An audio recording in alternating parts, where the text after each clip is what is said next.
Alex, first season at the club, how do you look back on it? It's been a strange season, I suppose, with all that's gone on. But I've just said then, it's been great to be able to pull the Leeds shirt on, no matter the circumstance. A couple of years ago, I'd have been over the moon just to pull it on, and I am. So I've sort of got to take the circumstance away of COVID, and the fans have been taken away, and just look at the fact that we've won a Challenge Cup final, and I've got to play for this club. 13 appearances, and you had that injury mid-season, so pretty consistent in the team. Should be pleased with that. Yeah, it's just been a little bit of an up and down season for me. I've sort of been playing and then got injured. Sort of been playing. It's been COVID.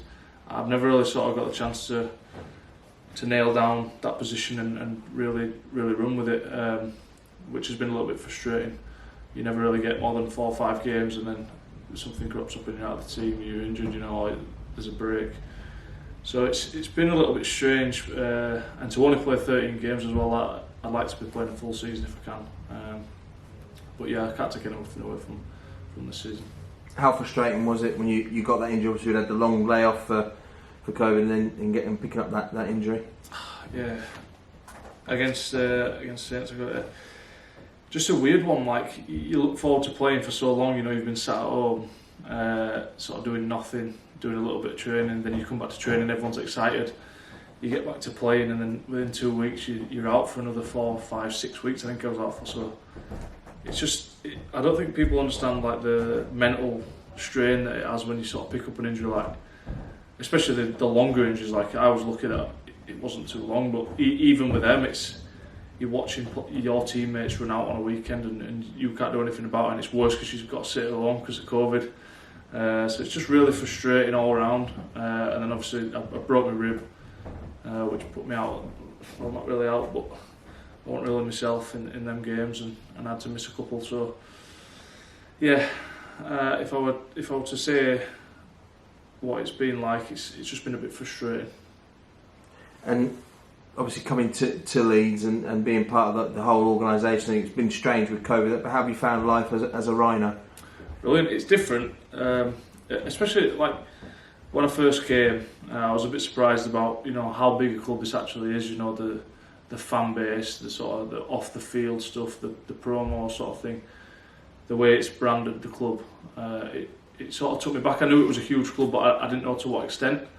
So the first couple of months I was here, I was really sort of taking everything in my stride and proud to be here, and a bit shocked sort of thing, a bit like, wow, this is Leeds. I'm here, I'm playing and pulling the kit on. So it's been eye-opening, but very, very enjoyable. And obviously the high point came at Wembley. What's your memories of that, the build up to it and the day itself? The build up to it, I was really apprehensive because obviously I was playing with a broken rib.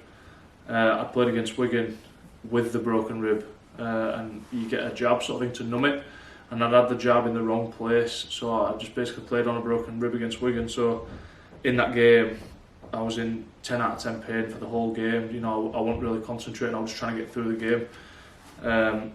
So against Salford, this would be the next game that I played after that Wigan game. So I'm sat in my hotel room on the night, and every time I move, I'm thinking in my head, oh my God, my rib's sore. I'm going to struggle tomorrow. I hope this jab works. So the whole build up to it for me was just, it was all about my rib, all about I hope I'd be okay, and it was all about the result. And I remember speaking to Cuthbo, who's obviously been in a lot of big games, and he said, look, just focus on the process and not the result, because if you get fixated on the result, the process will break down. Which great bit of advice from obviously a seasoned campaigner in Cuff, and I think that would set me in good stead for next time we play in a final, just to focus on it being a game, and rather than getting your hands on the trophy and lifting it at the end. So the whole build up to it was strange and apprehensive, like I say, but then on the day, just surreal, to be able to lift it, to be able to play at Wembley.